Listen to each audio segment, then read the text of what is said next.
Ou seja,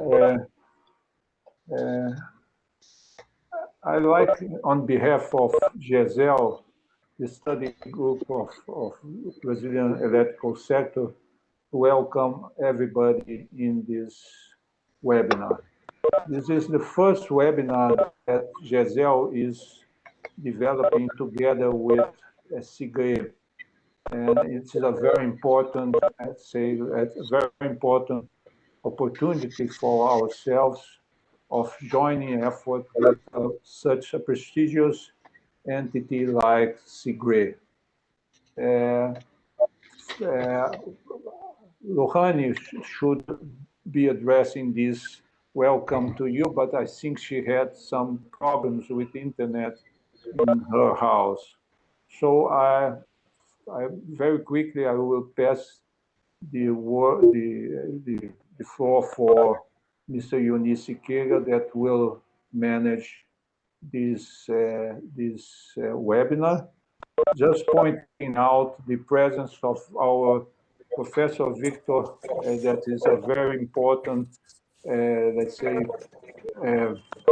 associated with Gesel. And Iony, please go ahead with the webinar.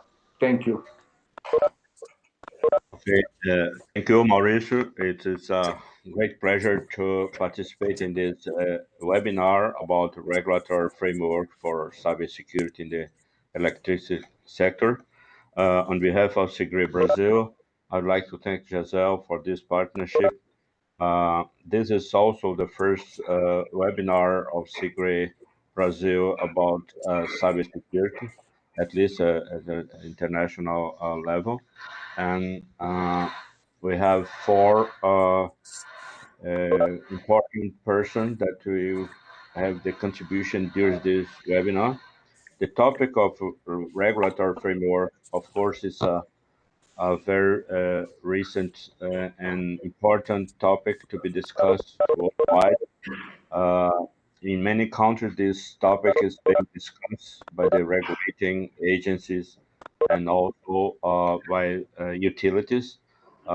Specifically in Brazil, this topic is just under a public hearing from the regulating agency.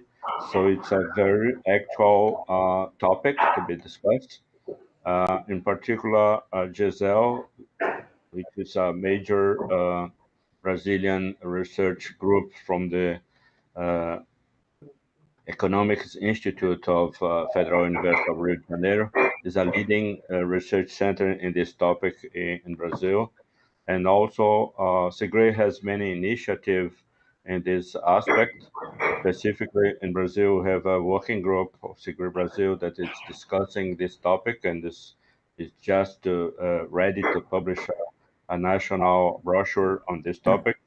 Also, at the international level, CIGRE has been very active in this topic.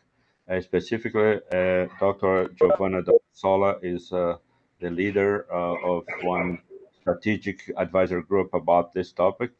And also Dennis Horsen, that is with us, is one of the frequent convener of working group about this topic in Brazil. So we have a very important group gathered today for discussing of this topic. I would like to start just saying some rules. We have reserved 15 minutes for each presenter. After the presentation of each panelist, we have 20 minutes or half hour of Q&A at the end of this webinar. I would like to start with Mr. Leo Simonovich, that will be the first speaker. Mr. Leo Simonovich is Vice President and Global Head, Industrial Cyber and Digital Security from Siemens Energy. He is responsible for setting the strategic direction for Siemens Energy's industrial cybersecurity business worldwide. He identifies emerging market trends, work with customers and Siemens businesses to provide best-in-class cyber offering, and contribute to the company's thought leadership on the topic. Mr. Leo holds both a master's in global finance and an MBA from the University of Denver. Leo, please, the microphone is yours. Thanks so much, Iony. And thanks to CIGRE and Gesel for having me. It's great to be with you, albeit virtually. The future of energy is at an inflection point. While the pace and scale of innovation enabled by digitalization in the energy sector is breathtaking, it has an Achilles heel, cybersecurity. Without a new architecture to protect the energy transition, cyber attacks could upend the promise of a more efficient, sustainable, and clean energy future. With 2.5 billion new industrial devices expected to be connected to energy infrastructure in the next 2 years, from gas turbines and microgrids to electric vehicle charging station, digitalization is rapidly transforming the energy industry from a century-old commodity-based business run on analog equipment that many of you are familiar with, into a technology-driven industry that makes risk-based decision and moves, frankly, with internet-like speeds. Digitally connected energy assets controlled by operational technologies, or what's commonly known as OT, and that are networked with information technology, are enabling energy companies to automate systems and control assets remotely. This brings dramatic operational efficiencies. We see big data improving performance, and we also see a growing interconnected ecosystem of renewable and low or zero carbon technologies. And yet, as energy companies' business models require digitalization to power industrial equipment, they also become increasingly vulnerable to cyber attacks. So in our view, resilience in cybersecurity against cyber threats is critical to ensuring trust and providing stability of operations against unplanned outages or worse, major safety events. Whether an organization, whether it's operators or OEMs like us, acknowledges it or not, cybersecurity is the keystone of a modern business model. Smart leaders will take that challenge head on and make cybersecurity a source of competitive advantage in this new digital ecosystem that we're all looking to define. Now, that's easier said than done. Energy companies face significant technical challenges to monitor, detect, and stop cyber attacks. The scale is massive. Physical energy assets, their control systems, and their IT networks generate billions of data points from connections and commands made each day. But it's not just the scale, it's also the complexity of deploying and scaling cybersecurity solutions across a vast and complex industry that was never designed to account for security at the device level, let alone at the system of systems level, like the grid. An innovation-based architecture to secure the energy transition can overcome the technology and economic hurdles we're facing today. Before I tell you about this new model, we need to deep dive into the tension between the promise of digital ecosystem and its vulnerabilities to cyber attacks. So, nothing represents the benefits of the energy transition and its Achilles heels more so than two events in 2020 that you all know so well. And neither is frankly related to COVID. In 2020, BP unexpectedly announced that they would ramp down oil and gas production over the next 10 years and transform into a digital energy company operating across industrial sectors. BP's step is a bold one for a major oil and gas company, but they're not alone. Across the industry, companies are reacting to market pressures, new technologies that are driving competition, and of course, the demand to reduce emission and move to a zero carbon economy. This is all possible, as I said, because of digitalization. On the other hand, just as we thought 2020 couldn't get any worse, in the closing weeks of last year, we witnessed the SolarWinds attack.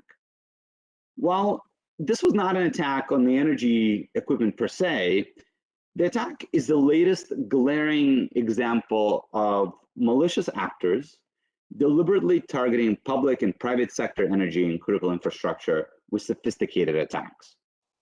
Increasingly, mega attacks like SolarWinds are targeting critical infrastructure assets, often developed and owned and protected by the private sector as a collateral in cross-border geopolitical conflict between nations. Cutting off power, water, or pipeline flows to an entire city to paralyze regional economies or aggregate citizens is frankly an attractive prospect for malicious foreign actors that want to inflict chaos on a rival nation. Protecting citizens from geopolitically motivated disruptions is now responsibility not just of governments, but for any organization operating critical infrastructure. SolarWinds and the recent attack on a water treatment facility in Florida have renewed calls for ambitious action to secure the energy transition from cyber attacks. But what remains unclear is how to reimagine security in the digital age. Securing the energy transition is about reliability.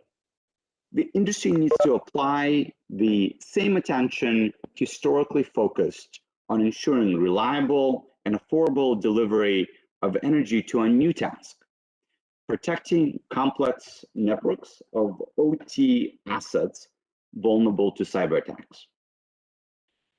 I'm going to talk first about the small picture question of how an individual company secures their assets affordably, and then zoom back to consider the industry-wide security challenge. Because we have to be able to solve both challenges simultaneously. Now, it won't come as a surprise to you, but to secure the energy transition, you first and foremost need to stop cyber attacks. Until recently, most utilities lacked the visibility and context to protect the energy industry's digital and energy assets. At a fundamental level, they couldn't defend what they couldn't see. But this is changing. New AI-based solutions can give companies the context and visibility needed to both stop attacks before they execute and also optimize operations, management, and frankly, the big data flows. Detecting OT attacks requires continuous monitoring to scan for possible threats and greater context to quickly understand the nature of possible cyber attacks. The challenge facing energy companies is that this always required corralling information from mismatched set of new and retrofitted equipment across a vast operating environment. Current data streams all speak different languages, and none were engineered with cybersecurity as its design feature.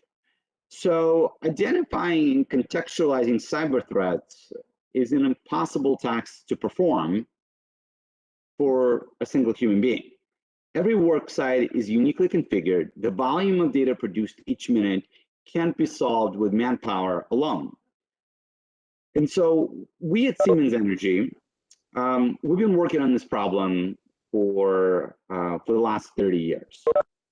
And we've most recently came out with a methodology and technology powered by artificial intelligence called process security analytics that helps unify IT and OT data into a single threat stream. We've done the hard work to create a common language between digital and physical assets. With this unified threat streams, companies can now feed data from across the field into a centralized and standardized format powered by AI to quickly prioritize alerts and begin appropriate responses for a range of threats.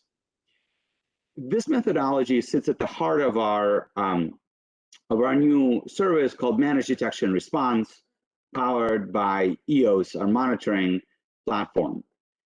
When we thought about proactively defending and stopping attacks, providing that unified picture of anomalous behavior was the cornerstone of how we thought about this challenge. And so, if we think about AI tools, which a lot of regulators, this webinar is about policy and it's about regulation, but fundamentally it's also about the cyber journey and the maturity of the industry and what we need to do to catch up. And so if we think about AI tools that automate monitoring and that leverage human analysts, and they give them the advantage, there's a lot of benefit and a lot of promise.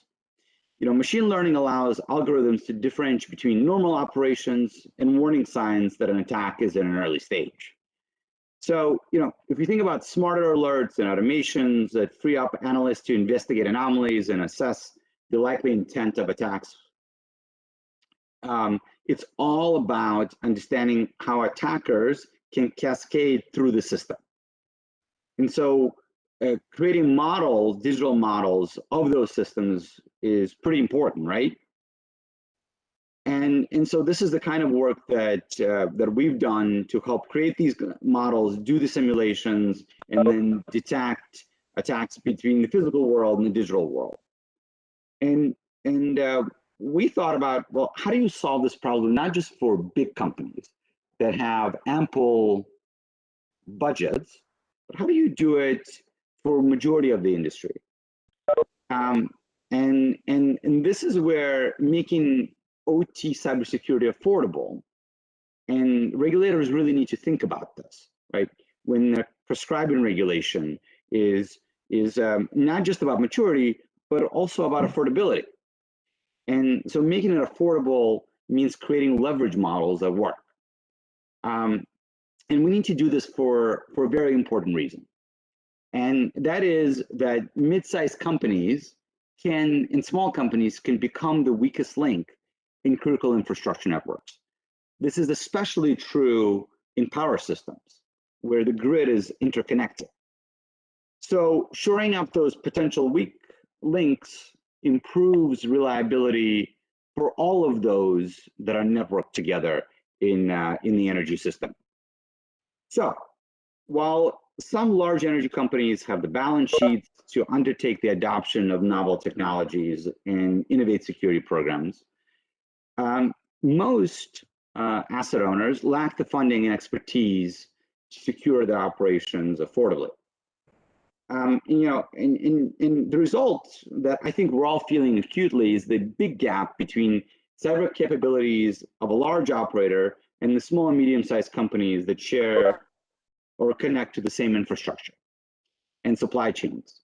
Attackers who want to target big companies but can't break into them can simply seek weaker parts of the value chain and enter through there. And many of the recent attacks that we've seen have gone that way. So, if we think about what we need to do from a policy point of view and how we need to mature the industry and get ahead of attackers, we will not be able to address this problem until we address the challenges of small and medium-sized companies that are looking to protect themselves. To survive and thrive as an industry in this digital environment, we need solutions to put security at the core of energy companies' business models and do so affordably. We need to protect everything touching the grid, oil and gas infrastructure or industrial operating environments. Why? Because all of them are converging. Oil and gas companies like BP are becoming energy companies, and you have utilities that are going into renewables and that are going into hybrid gas and electricity businesses. So we need to think of this problem more holistically. We also need to ensure continued research and development, and we need solutions to reach the front lines and get more broadly deployed on active assets. This will require public and private sectors working together to create a new and innovative approach to deploying and incentivizing in investing in cyber technologies. So to shorten the technology adoption cycle, the industry must create innovative public-private partnerships and scale ready technologies through public-backed loans or grant programs to stay ahead of attackers. Providing new cyber solutions with early adopters in the energy sector also builds foundation for other agencies and regulatory bodies, as well as more budget-constrained energy companies to trust the efficacy of AI-based monitoring and detection solutions in the OT environment. So to bring it all back together, and I know I just have a few minutes, so if we think about this new complex ecosystem, energy companies must not only protect assets they operate, but also every digital connection linked to their networks. The challenge is now, in the industry, is business models which never had to account for security, now need to do so as a source of competitive advantage. So to protect the energy transition over the long term, the ecosystem requires transparency to reveal the true cost of security. Then we need to implement a dynamic market-based architecture and invest in programs that can adapt to current and future threat landscapes. Cost transparency is key because it will reveal weak points among nearly all industrial operators, especially small and underfunded companies. To conclude, the time is ripe for energy companies to step out of their comfort zones and into the future. The energy transition hinges on cybersecurity to defend the affordable and efficient clean energy as it powers homes and businesses across the world. Cybersecurity measures must no longer be an afterthought. Securing the new energy landscape will be the most important challenge facing energy companies in the coming years. But in my view, there are reasons to be confident. Historically, the energy sector does a good job at reinventing itself. New technologies and businesses constantly evolve, and today is no different. Asset owners are increasingly partnering with companies like ours to arm themselves with an expanded toolkit of AI-driven tools for visibility and monitoring, and that's a good thing.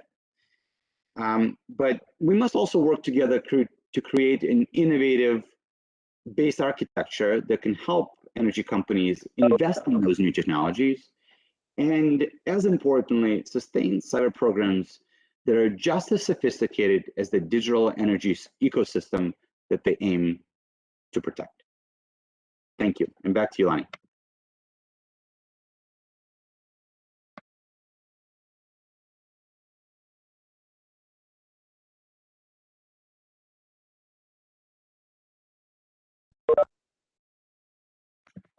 Lonnie, back to you.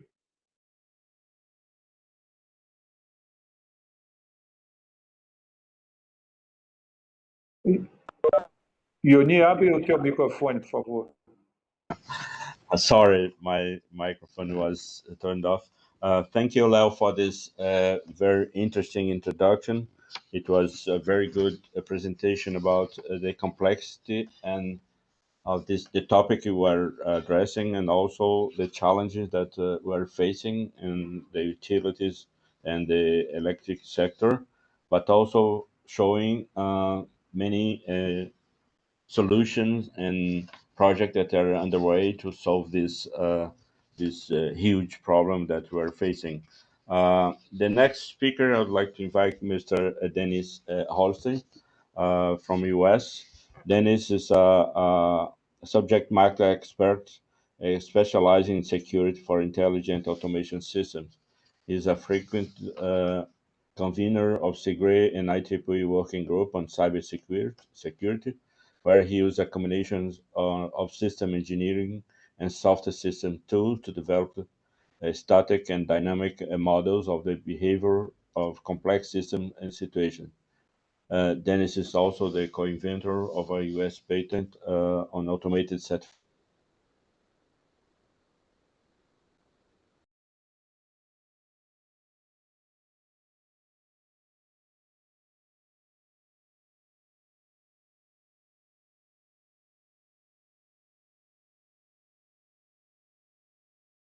I think we lost Iony.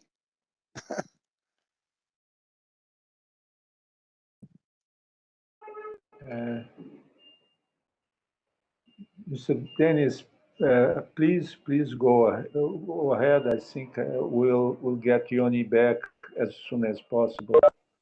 But I think you can start your presentation, please. Okay. Well, thank you. Good day, everyone. Nation states and criminal organizations target the electric sector in the United States using advanced spycraft tools of the trade. These attacks are commonly known as advanced persistent threats, which exhibit signatures best described by the kill chain model. These adversaries are well-funded and exhibit the patience needed to exploit numerous vulnerabilities in the electric grid's communication networks to gain access and use of mission-critical components. Their objective is to interfere with, disrupt, or disable operations that provide reliable power delivery. In CIGRE, we have studied this activity extensively and have published multiple technical brochures that address the topic. In response to this situation, the United States has imposed multiple laws and regulations on both regulated and non-regulated electric power providers. The most widely published regulation is NERC's Critical Infrastructure Protection Requirements for the Bulk Power System. This regulation has been around for a long time, so most utilities that are subject to these requirements have implemented and operate the necessary protection mechanism. These protections are not limited to technical control solutions only. They include significant improvements in staff training, advanced analytical tools, and well-defined processes to assign organizational responsibility and accountability. Again, this has been widely discussed in the technical brochures published by CIGRE and others. In the United States, electric utilities have addressed multiple challenges to provide effective cybersecurity protection. For example, they have leveraged the multiple standards and guides provided by the IEC, ISO, the IEEE, and the National Institute of Standards and Technologies to establish a foundation for their procurement strategy, new modes of operation that include seamless cybersecurity management and an agile approach to identifying pre-planned improvements.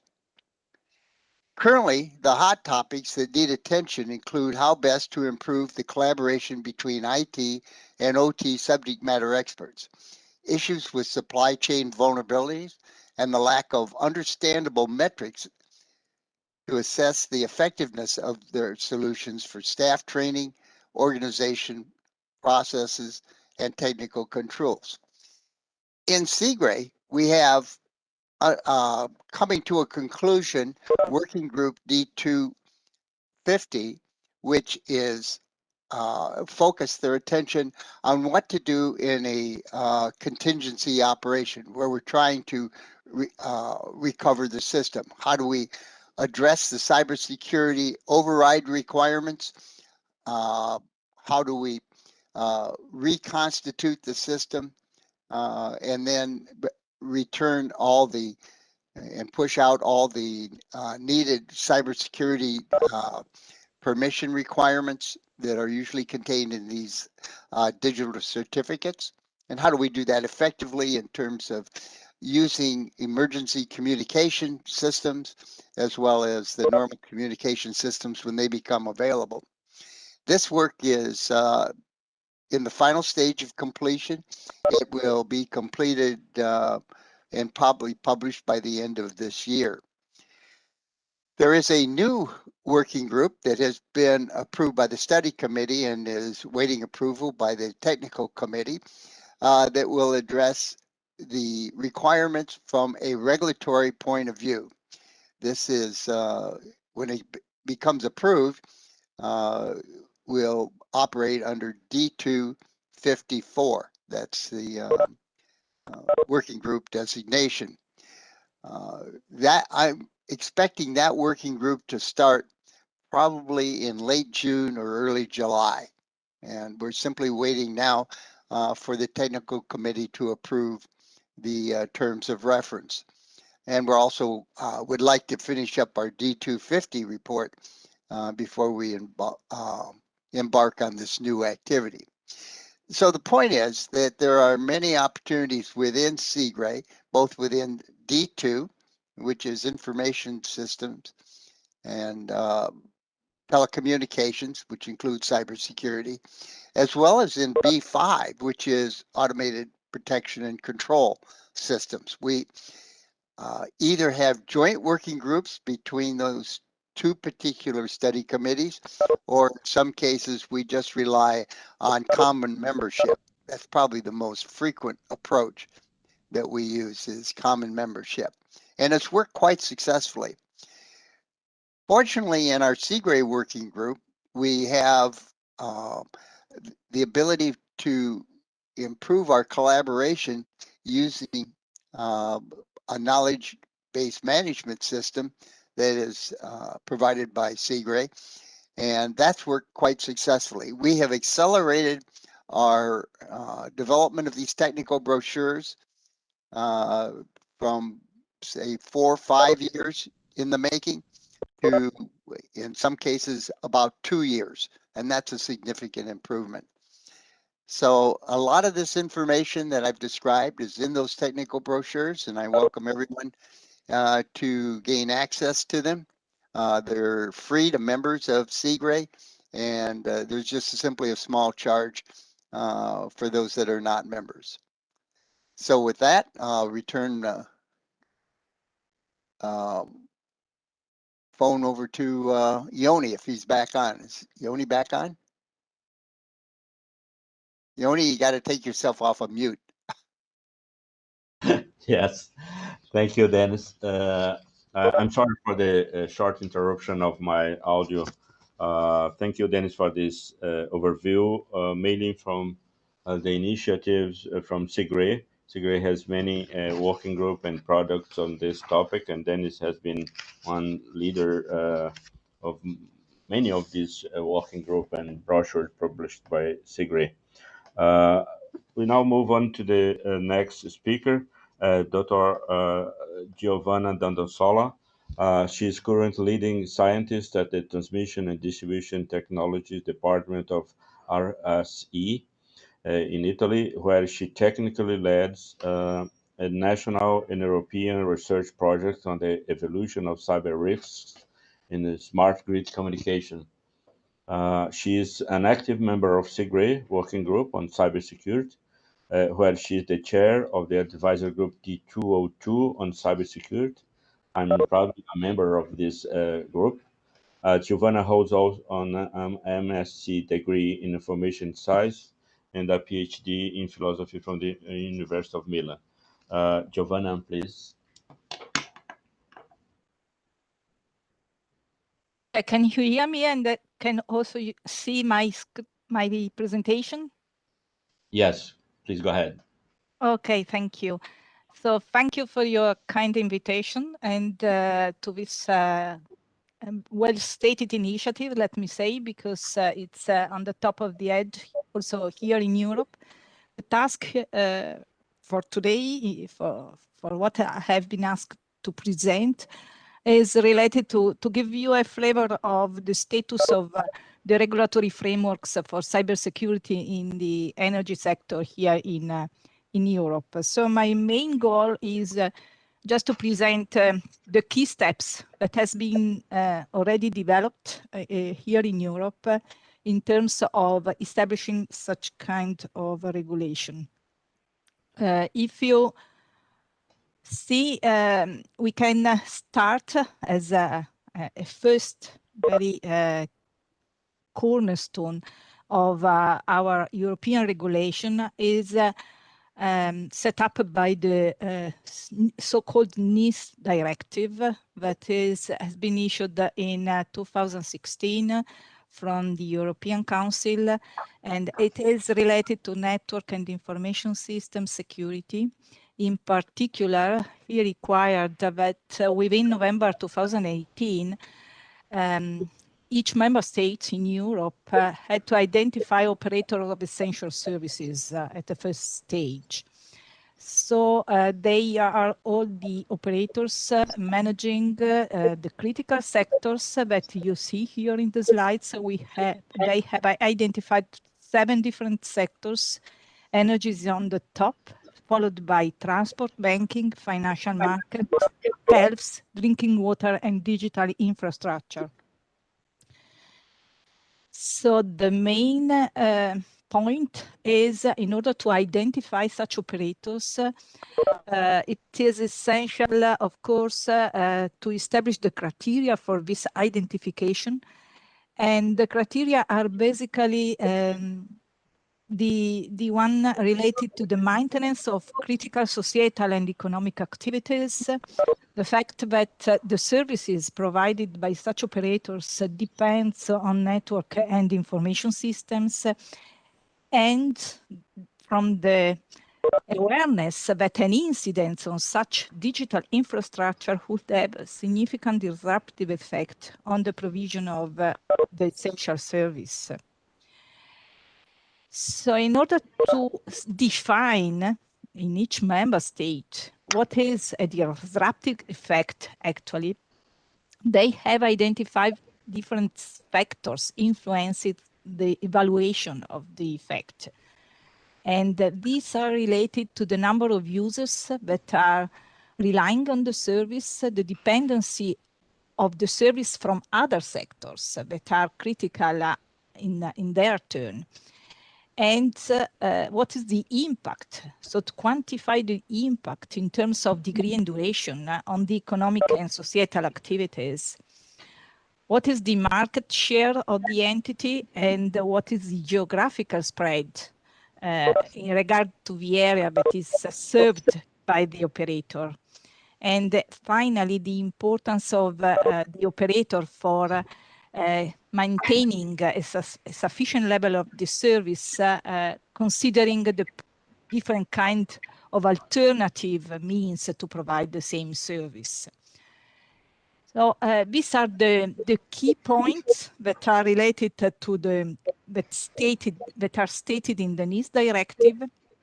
And from the organizational side, the directive also identified the need to designate the so-called computer security incident response teams.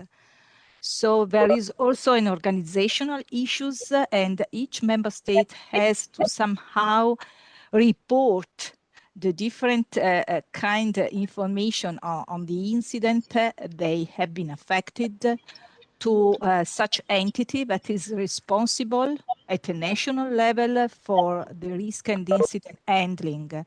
So following a well-defined process that is globally at European level managed by the ENISA, that is the European Network and Information Security Agency, that coordinate the notification received from the different certs from the member states. So to guarantee that what is actually important to be shared within the different states, for, of course, for the cross-border impacts that a given disruption may have on the other state is taken into account at a more European level. So going into more details, the directives also requires that the member states ensure that the operators take the appropriate security measures. So what is appropriate and proportionate measures? It depends on the risk assessment that, of course, each operator has to perform in order to manage and to govern the different cyber risks. So there is a very clear identification of the need to follow a risk-based approach in the management of cyber risk, and also in the implementation of preventive and also defensive measures that minimize the impact of such incidents, because the global goal is to ensure the continuity of the services. And this kind of activity, also I mentioned the CERT and entity and the need of to notify without undue delay the given certain, let me say, critical incidents having a significant impact on the continuity of the service. So such notification, of course, has to be informative enough in order to provide the required information to CERTs to determine if this kind of incidents that is reported by a single operator may have cross-border impact in terms of the synchronized network that we have here in Europe. And of course, basically, in parallel to what has been established from these cornerstones of the Nis Directive, in 2019, the European Commission also published the Cybersecurity Act regulation. And this is specifically related to the development of a cybersecurity certification framework that establishes an harmonized approach at the European level for a secure digital single market in Europe that is related to ICT products, services, and processes. So this kind of regulation has, of course, a very wide scope, so covering all kinds of ICT products, services, and processes. And basically, the regulations give mandate to ENISA in order to develop such a reference framework for cybersecurity certification. And of course, the scheme should guarantee or should have different kind of assurance level for different products in terms, and of course, the level of assurance will be commensurate to the level of risk that is associated to the specific product or service. And 1 year later, the publication of the regulation of the Cybersecurity Act, and it's in last July 2020, published a first candidate scheme for this certification framework that is based on common criteria. Common criteria are based on the standards that you have here referred on in the slides. And in particular, they have been used for certifying different kind of digital signature devices in the context of, for instance, passport and in different kind of identification devices, and they have been well established. Let me say that moving towards the European electricity sector, so more related to the sector we are speaking about today, there is, of course, a need and the awareness that there is a need for a specific network codes for cybersecurity in the sector. So typically, the electricity sector in Europe is regulated by different kind of network codes that are different kinds of established rules by the European Association of TSO and DSO that are related to connection, operations, and market issues. And here you see 8 different network codes that have been already issued by the European associations, and that are some of them and most of them are related to the digital infrastructure, because for their implementation they need, of course, to use different kind of digital infrastructure for information exchanges. And this is specifically true. I mean, I can mention that the last network code that has been published, the security operation guidelines that is specifically defines requirement for the information exchanges between TSO, DSO, and significant grid users. So we are mentioning different kind of producer or flexible loads and so on in terms of the new markets that of course are coming up in the next year and are specifically related to the energy transition and the targets we have in the energy transition that have been already mentioned by the previous speakers also.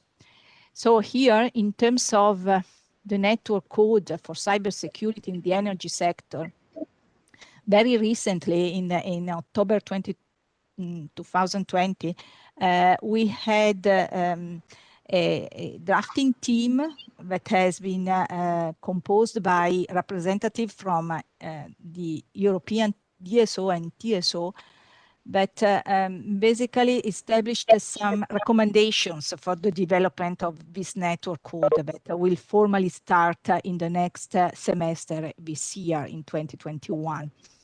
And you see in the picture that this network code has 5 main pillars, and in particular, there is an organization that involves a working group of TSO and DSO that has the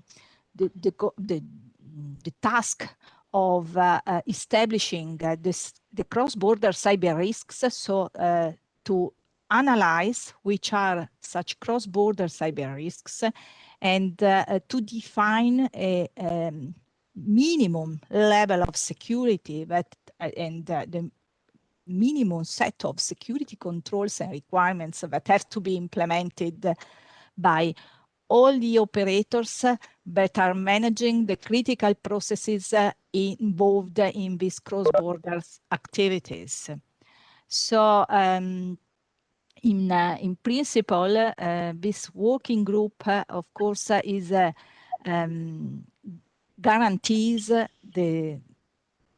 that all the cyber risks are at European level are taken into account by all involved stakeholders, so that are managed at a uniform and harmonized way. And in particular, for those operators that are mainly involved in the critical processes for such cross-border cyber risks, it is required that they apply for the IEC 20001 certification. That is a well-recognized standard for implementing information security management systems. And so there is an obligation, let me say, for both operators to be certified according to these international standards. Of course, what has to be defined is the level of the coverage of the certification. So the applicability of the certification to the different processes and to the different, let me say, areas of the organization.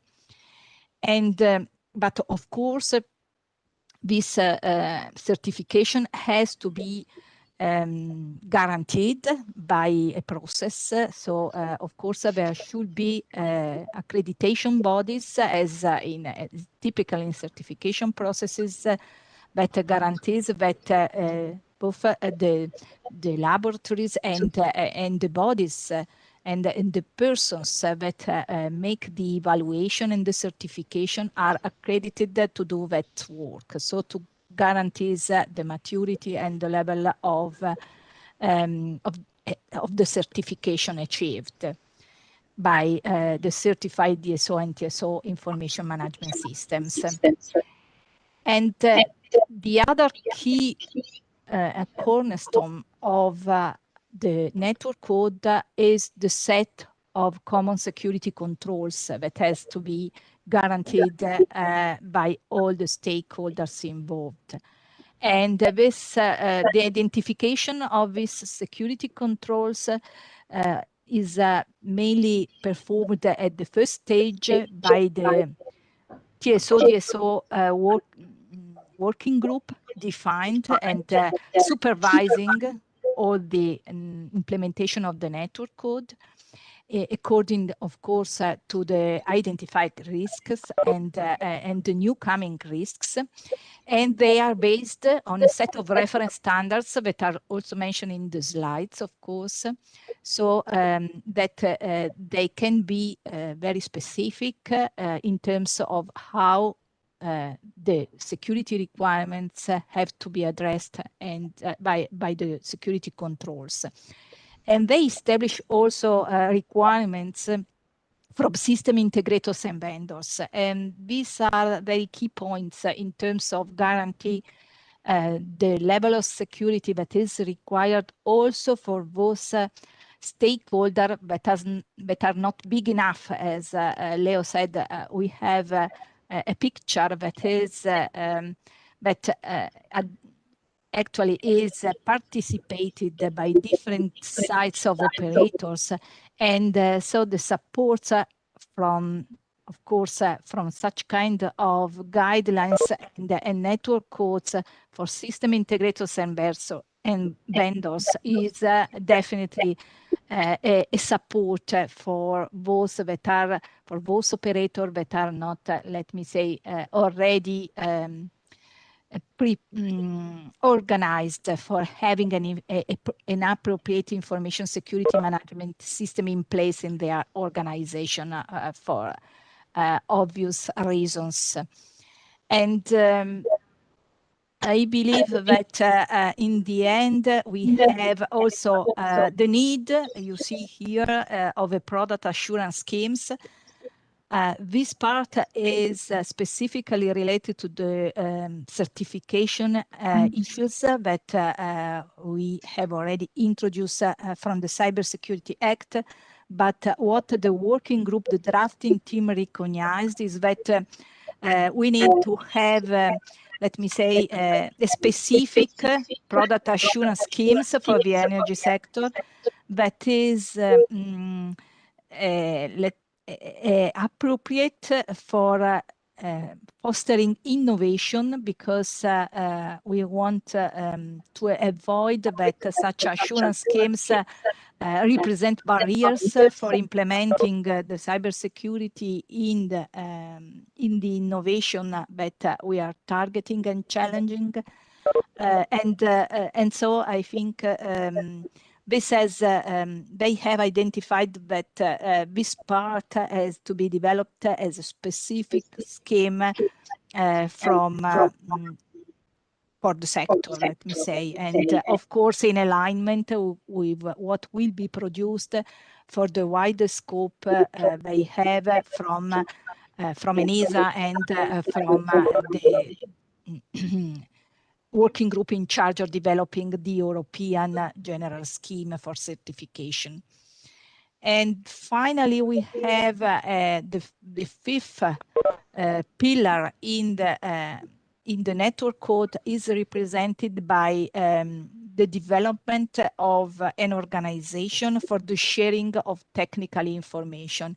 This is a quite important issue because there is an awareness on the fact that the information about the evolution of threats and of new incidents that occurs is information that has to be shared within the operators in Europe. And this is, of course, sensitive information, so has to be managed by a trusted entity. And so there is the need to define and organize a network of information sharing at European level for the energy sector. So what is also called a trusted hub for cybersecurity, that allows to collect this and to share this information according to established term of reference it has to be, of course, let me say, signed by the different participants of these activities. But this is specifically related, for instance, to indicators of compromise from real-time system that may be collected by the different security operation center, the different platforms implemented by the operators, may be related to new attack vectors, to new kill chains in another way that have to be known, because having first-hand information shared among the operators is a way to address and to be prepared for possible future incidents. So the time dimension, so be timely informed about what is going on in the different areas and in the different member states is a key point for being more prepared at a European level. So that's the key point.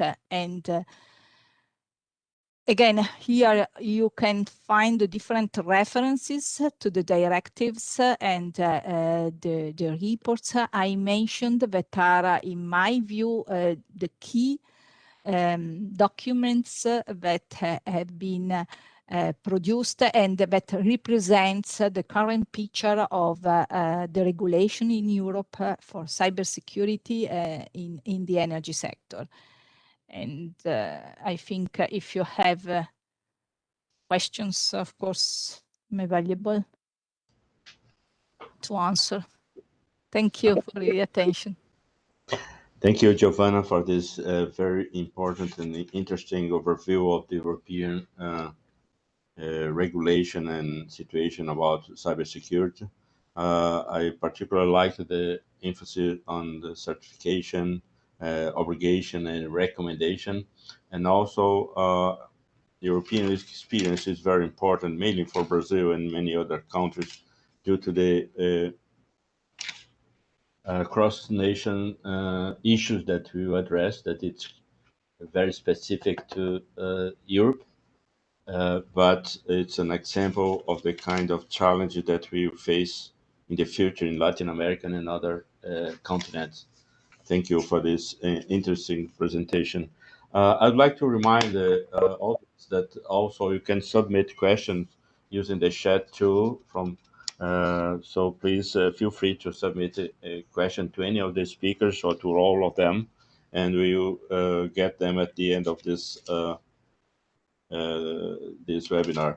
I'd like to move to the next speaker, Mr. Bruno Daniel Mazeto.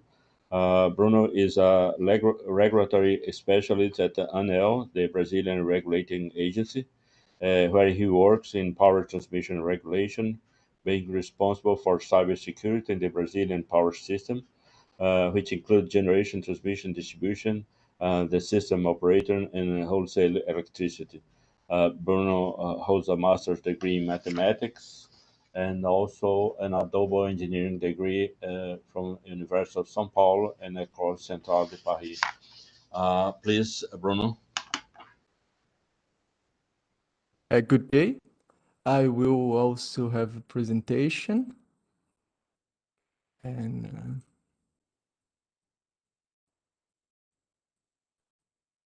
so I think you're getting it. Okay. So good day. Thank you for the invitation. And I work at ANEEL, which is the Brazilian regulation agents for the electricity sector. And I will talk about the cybersecurity regulation in our electric power system. So the first thing I would like to mention is the diversity of the sector. And this, of course, is not specific to the electricity sector, but is a challenge we need to deal with. And we have the three main services: distribution, generation, and transmission. Each has their own kind of business. We need to deal with them all together, as cybersecurity is a very transversal theme. We have monopoly and competition in the same system. Of course, in the same geographical region, there is just one distributor. It's clearly a monopoly. In the generation, we have competition in Brazil, and transmission is more kind of a monopoly here in Brazil. We have also state-owned versus private companies, and in theory, and of course, in the regulation, there is no difference. But we know that in the real world, we have some different, for example, for the financial resources or some political decisions. So there is this kind of difference, for example. We have also the commercialization, which in Brazil is responsible for the largest amount of traded energy, and it was not regulated by ANEEL. It is regulated by our central bank, a kind of Federal Reserve, and we need to deal with this important player with another entity that makes the regulation. We have also several entities like CCEE and ONS. Both are regulated by ANEEL. CCEE is where we have our wholesale trade, and ONS is our independent system operator. And we have also EPE, which is a state-owned company, and it's an important player in the market with studies and research, but it is not directly regulated by ANEEL. We can see this diversity also inside each kind of service. In the distribution, for example, we have the largest one with more than 11 million consumers, the smallest one with about 1,000, the transmission, the largest one with a revenue of 2 billion reais, the smallest one with just 1 million, and the regulated generation. Of course, we have smaller ones, but the regulated generation can range from 5 megawatts to 14 gigawatts. And so when we regulate such a transversal theme, we need to take care with all these points. And the cybersecurity in Brazil, the foremost beginning of the cybersecurity, can say that it was in December 2016 with the operational requirement that establishes that ONS, our operator, and the agent centers must have a technological resources to protect against cyber attacks. Then, in 2018, ONS updated the roadmap for cybersecurity evolution, and ABRAT, which is a transmission association, published a framework, and it's largely based on the C2M2 tool. It's a maturity model tool. And it's important to say that although ABRAT is a transmission association, this framework is not restricted to the transmission. Distributors and generators can use them as well. Then in 2019, we had a review of, this is of course a translation here, agreed procedures that include also the cyber policies. So that the requirements that says that they need to have technological success, they must have cyber policies too. But it's not very well detailed. It's just this comment in the so at the end of 2019, ONS made a more detailed proposal, and it was sent to ANEEL because ANEEL is responsible for its approval. But we took a broader approach for this theme, this cybersecurity. Although ONS proposal was mainly focused on the ONS, of course, and agent centers, we at least we studied all the electricity sector, and so we had our first public hearing in May 2020. And also a workshop in August of the same year. And now we finished our first version of the regulatory impact analysis, and we are now open in the second public hearing. And by the way, it goes until April 26th, and it will be very, very important for us that you can contribute to it. So in the regulatory impact analysis, the first thing was to define the problem, the regulatory problem.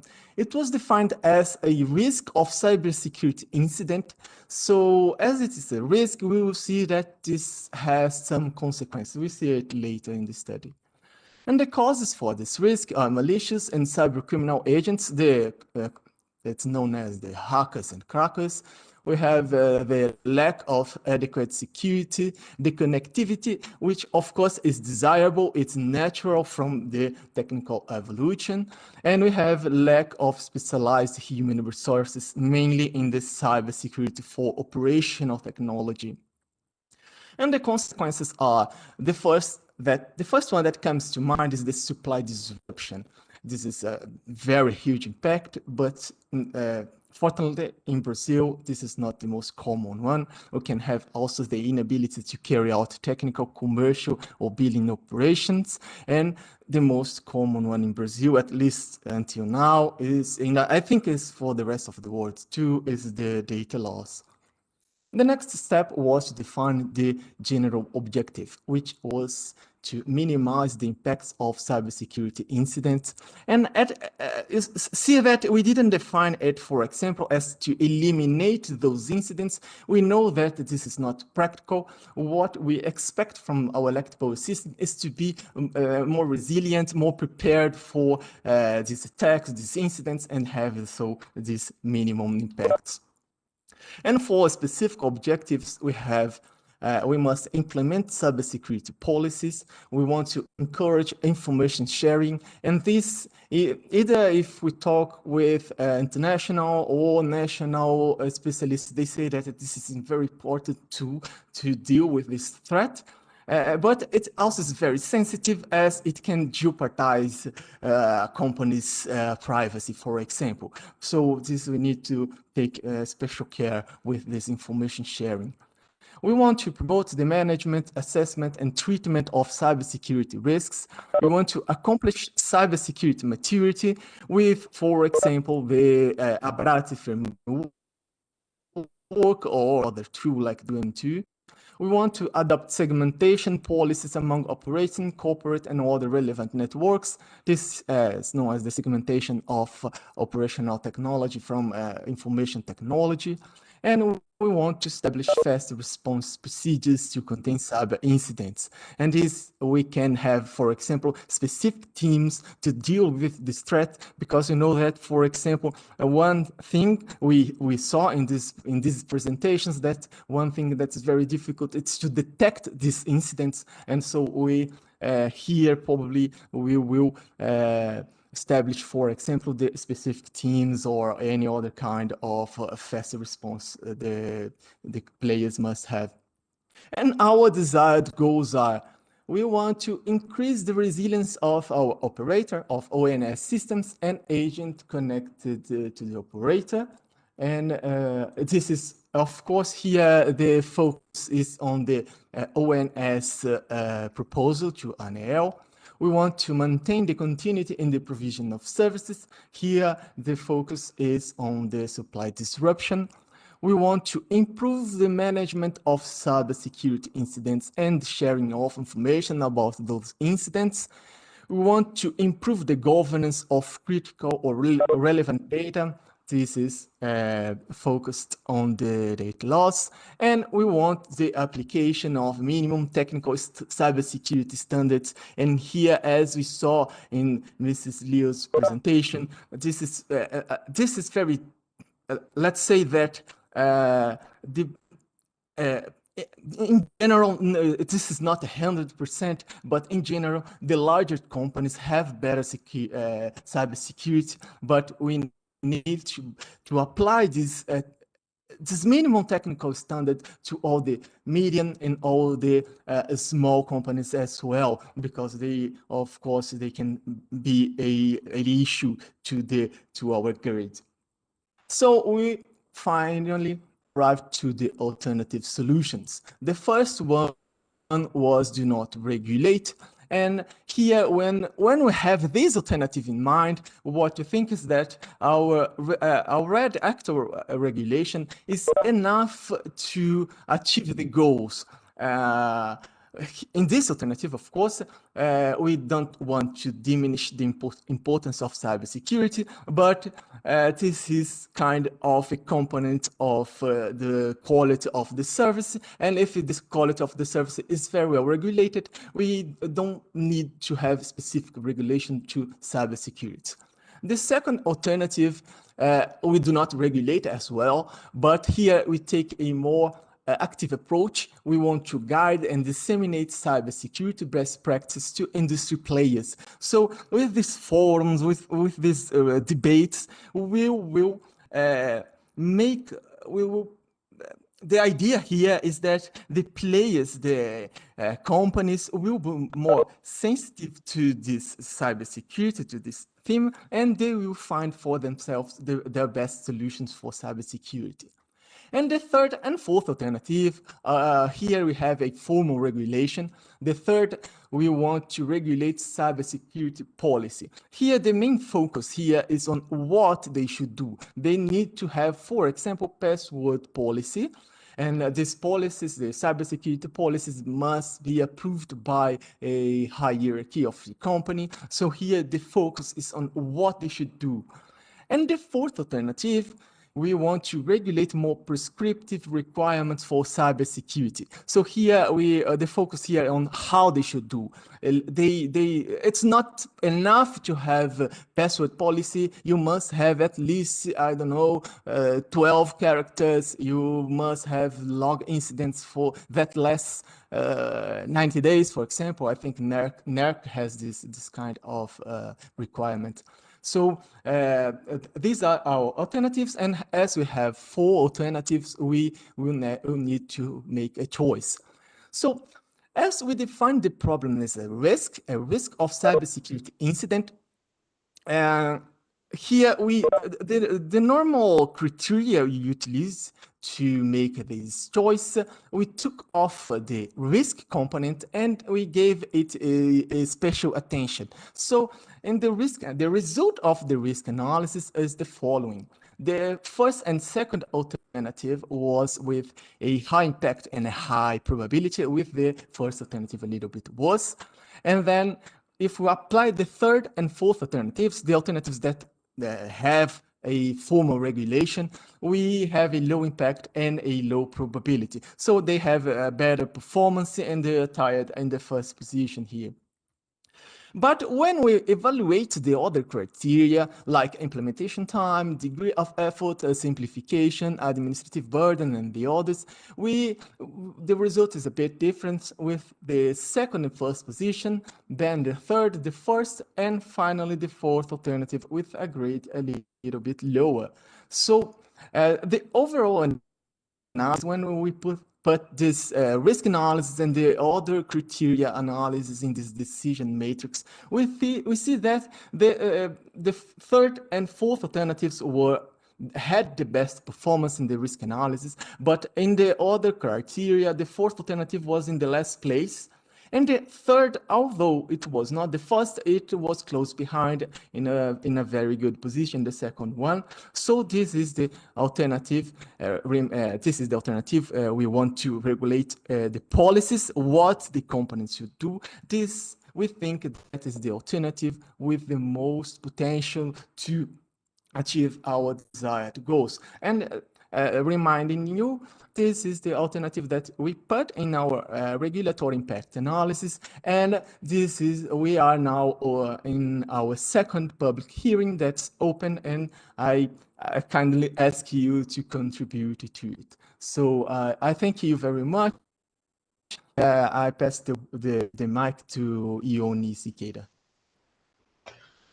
Okay, thank you, Bruno, for this important and interesting presentation about the Brazilian development. It is most important because Brazil is in the middle of the process of defining a regulation or recommendation for cybersecurity. It is also important because in Brazil we have a single ISO that is, of course, participating directly in this proposal.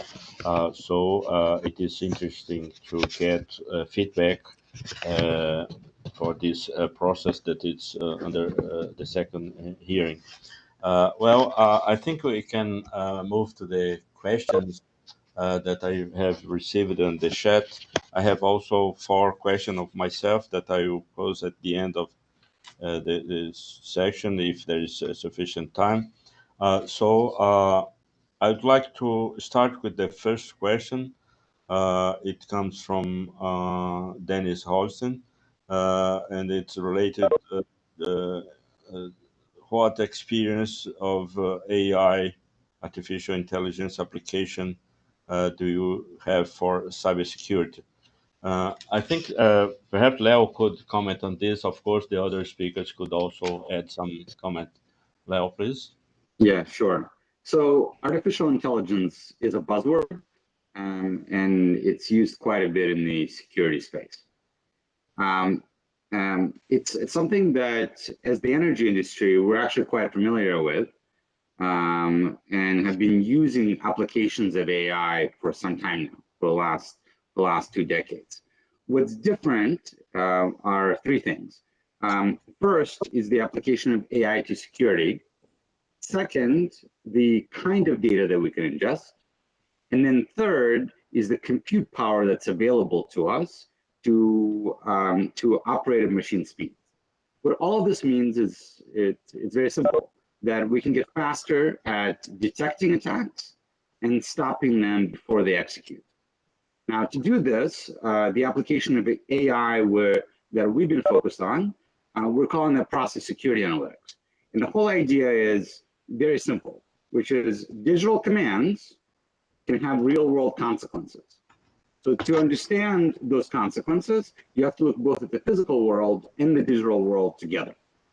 And artificial intelligence is a very powerful tool that allows us to do that kind of detection, make sense of all this complexity, and provide something we call context, or the understanding of the impact to production of potential anomalies or malware.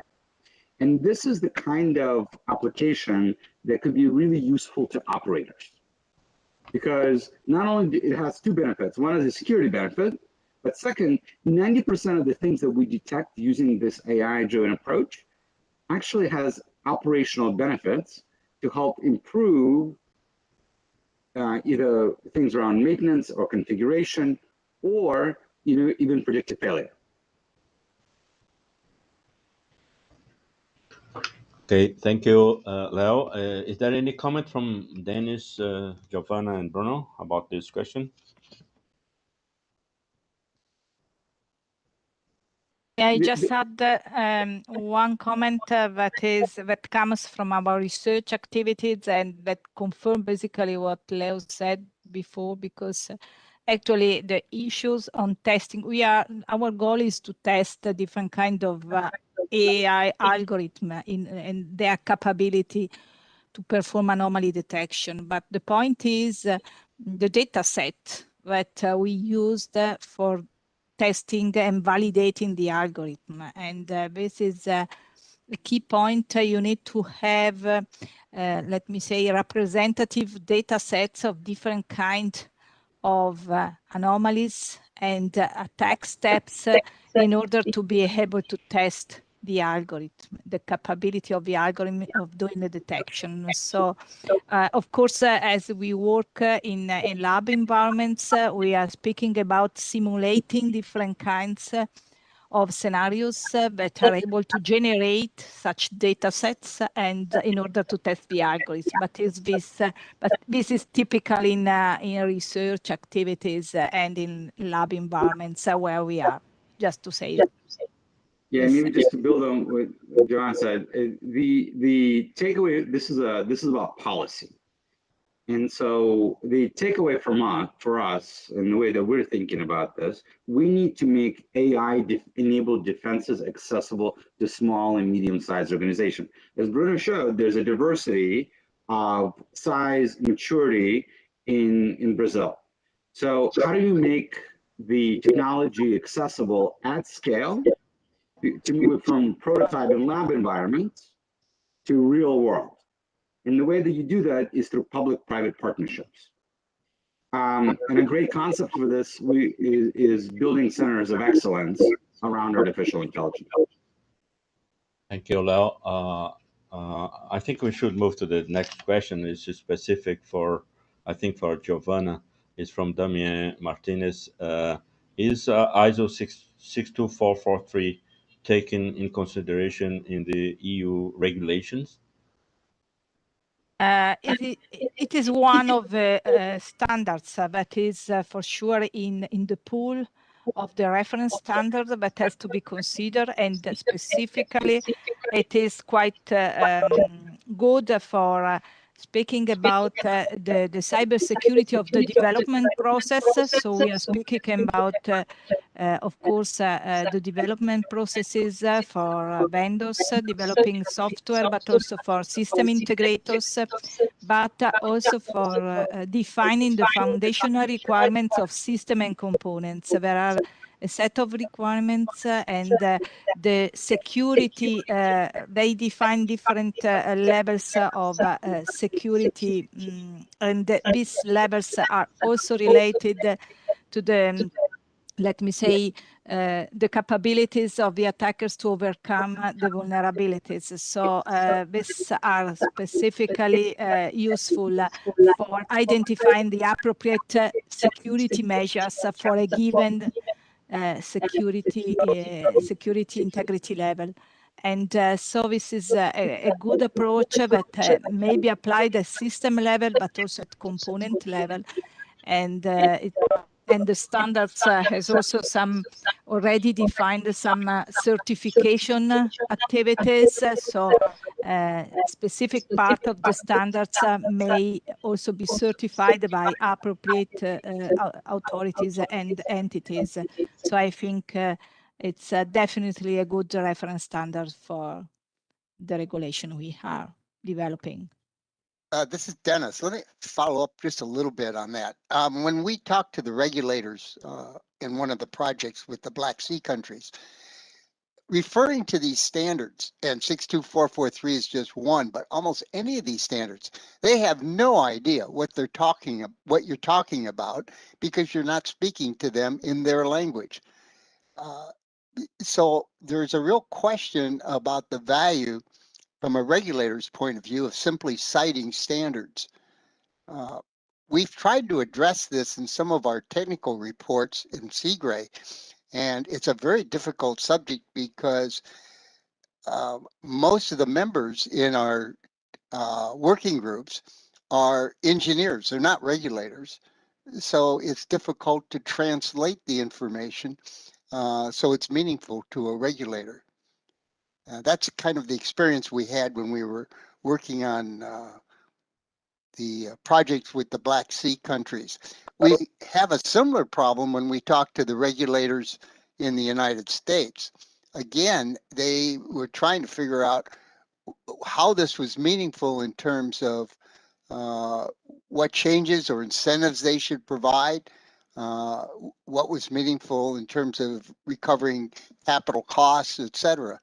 There's just a total disconnect.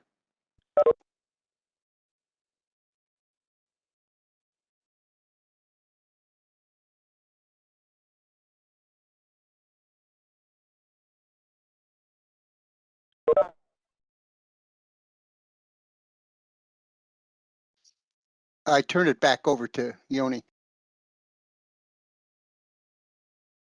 Sorry, my was. I may just yes, comment from the side of Europe. What I can say is that actually, in my experience, it's a very good approach to have working groups involving regulators and TSO, DSO engineers that are on the same table reasoning about cybersecurity issues. And we are experiencing, in particular in Italy, in the actuation of the European regulation in the nation here in Italy at the national level, and this approach, so to have this all this kind of let me say 10 points on the same table, I think it helps a lot, and it allows to align the knowledge and the expertise, and we succeed, I think, in having a good common basis for reasoning and taking the decisions on which are actually the mandatory requirements, for instance, for the connection of DER to the medium voltage and low voltage grids that are part, let me say, of the implementation of the security operation network code I mentioned before. So I think it's what we are experiencing doing for the implementation of a specific network code. So where cybersecurity is in place, basically.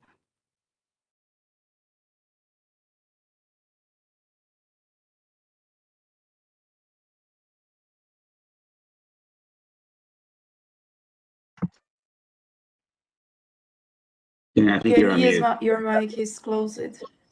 Sorry. I think we can you hear me now? Can you hear me now? Yes. Yes. Yes, it's okay. I think we can move to the next question. It also was posed by Dennis, and is how to address the need for capital investment from utilities. This is an important question also.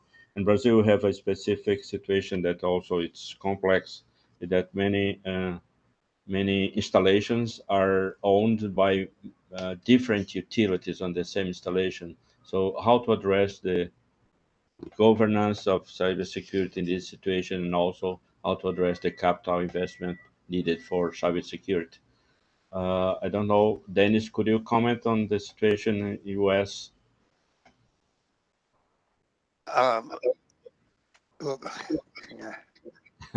Yeah, let me turn the phone off here. Sorry. Yeah, in the U.S. as well as in our experience in Europe with the Black Sea countries. Why am I getting an echo? Let's see if I can fix that. Okay.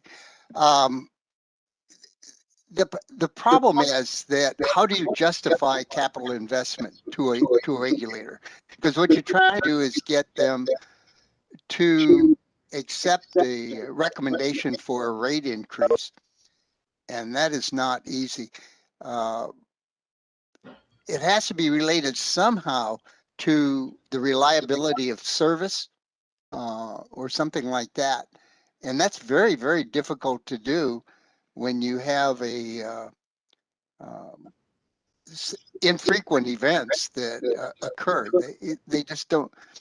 There's a lot of cybersecurity attacks that occur, and some of them have serious consequences. But very frankly, they're far and few between in the U.S. In the electric sector. They hit the financial sectors very hard. Thank you. Giovanna, I would like to comment on how this is addressed in Europe. I can just follow up on what I said before and say that of course, the question of the cost associated with, let me say, the retrofit, what we call, so the adequacy of already connected, for instance, distributed generation power plants to the medium voltage grid is an issue. And but I mean, cybersecurity is part of the cost, but is not, I mean, is not only a matter of cybersecurity, I mean, and we are taking the issue, let me say, in an harmonized approach, so which are actually the costs that given, for instance, power plant owner has to pay for being connecting or for being compliant with the regulation that we have in order to make available the data. So for the information exchange that are required by the network codes and the national implementation of the network codes, for the observability and controllability of the distributed generation power plants. And of course, we are now in the middle of the process, so we are discussing about this kind of what are the costs associated with the adequacies of the power plants that are to be, so the enhancement to the infrastructure, that the capital investments that are required, and in order to decide, and it's part of course of the national regulator to decide which kind of incentives or payback may be guaranteed or given to this already existing power plants. And for the future, of course, the situation is different because what we state as a requirement from the regulation in terms of the different capabilities of the devices for the observability and controllability of the distributed generators is up to the plant owner, and so they have to sustain. There is, I mean, no space left for relaxing the constraints. So the constraints are there, and all the plant owners have to comply with the constraints, and so they have to be aware of the cost associated for connecting to the grid in according to what is expected in terms of the infrastructure. So the capital investment is part of the game, let me say, for the future. But for the ones that are already connected, there is a discussion on what can be payback somehow, and as incentives for being compliant to the regulation.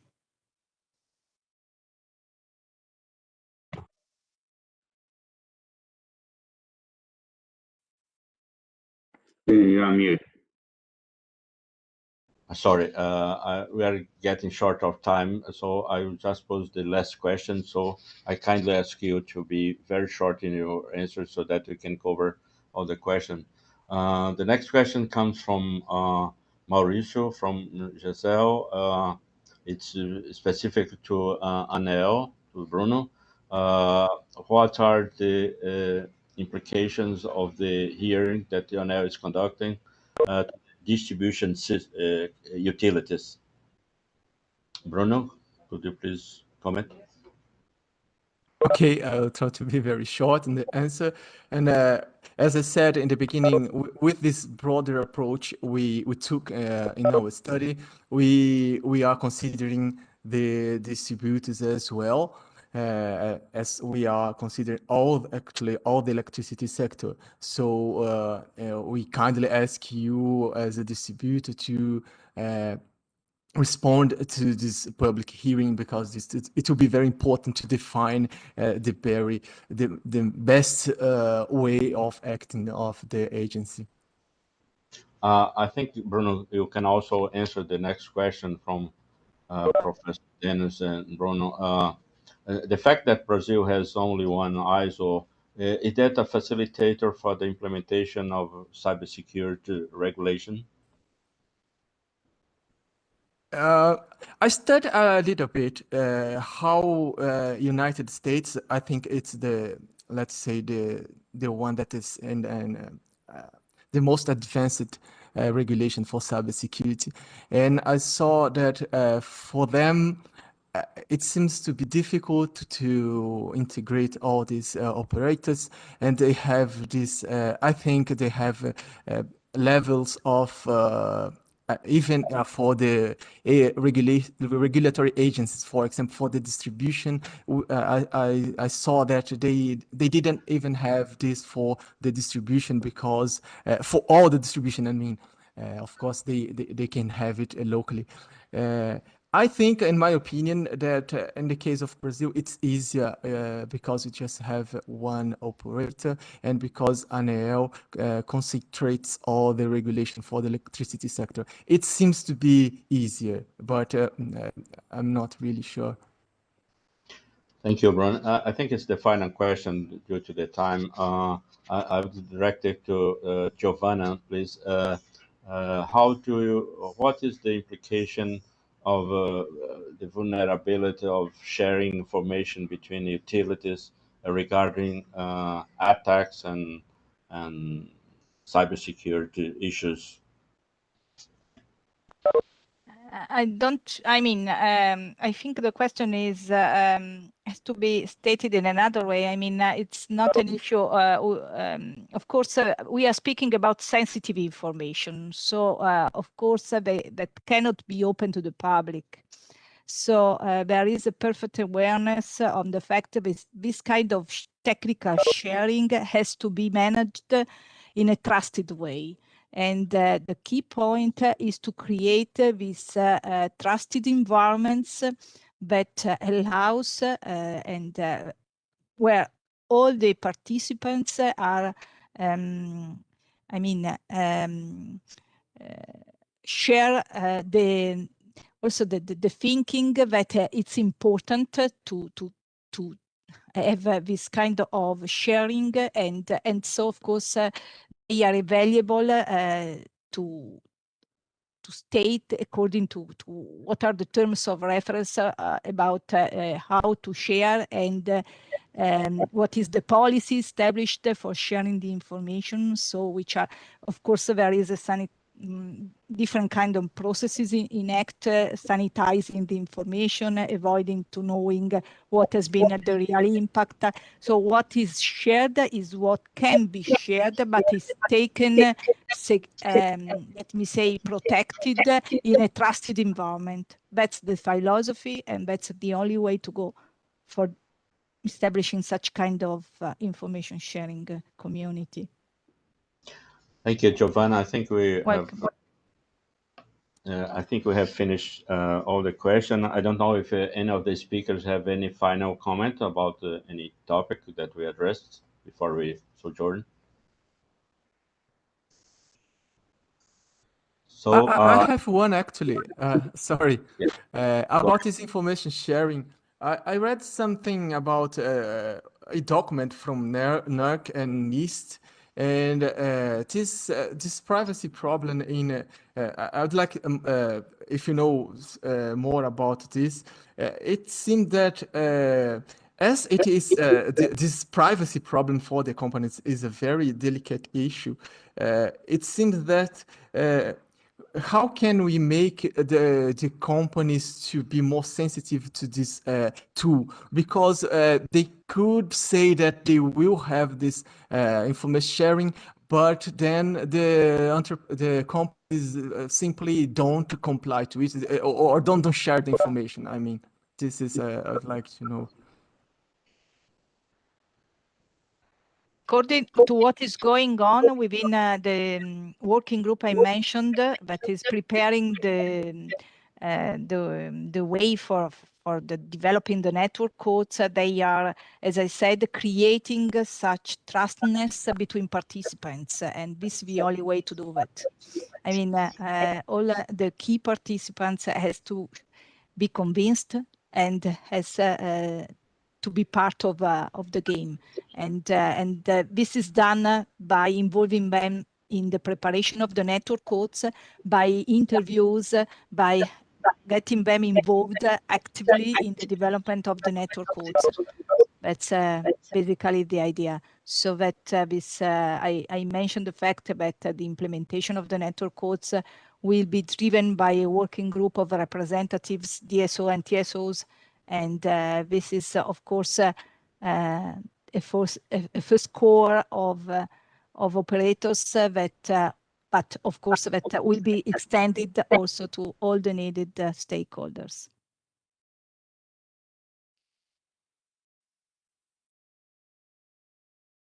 This is Dennis. One final comment maybe on information sharing. You know, some information is obvious that it's highly sensitive. That's not really the problem. Those are easy to identify, and there's a variety of ways to protect that information. What's really hard is how do you identify information then when associated with other pieces of information becomes sensitive. In other words, on the surface, it doesn't look sensitive, but when it's associated with another piece of information or pieces of information, then it becomes highly sensitive. And the ability to identify that is very, very difficult. Thank you, Dennis. I think we should sojourn now because we are 10 minutes ahead of time. I'd like to thank Leo, Dennis, Giovanna, and Bruno for this very interesting debate, and also thank Gesel for co-participating with CIGRE Brasil in this webinar. So thank you so much, and thank you also for the more than 100 people that have attended this webinar. Thank you so much, and have a good time. Iony, I'd like to ask Lohani to address, I think, some closing remarks for the webinar. Is it possible, Lohani? Sure, go ahead. Go ahead, Lohani. Thank you, Mauricio. Thank you, Iony. I'd like to thank you, Iony and CIGRE Brasil, for the partnership that made this webinar possible. It was a great event and a great initiative. And we expect these events, this webinar, can contribute to foster the cybersecurity agenda, and that the insights by the international experience here represented by European and North American cases can contribute to the development of the national regulatory framework well presented by Bruno today. We had, like Iony said, more than 100 attendees online today, and the presence of professionals from many electricity companies, such as Furnas, ONS, EPE, Itaipu, Chesf, Eletrobras, Light, and many others that I could not mention. I would like to thank especially the presence of Professor Vitor Santos and our colleagues from Siemens, ANEEL, CIGRE, who have been key partners in the work we are developing in the field of cybersecurity. And I reinforce our thanks to the speakers, Dennis, Giovanna, Leo, and Bruno, for being here today and for sharing your knowledge and experience with us. Finally, I'd like to point out that Gesel, in partnership with Senai Cimatec, is launching the pioneer course Cybersecurity for the Electricity Sector, focused on executive training and formation. This course has 16 hours duration. It's gonna be offered in Portuguese, and it's based on a practical approach about the responsibilities of leaders and senior management in the critical operation of electrical systems, data, and information. We are glad to inform that the pre-registration for this course is already opened. It can be done through the link that I'm sending right now in the chat.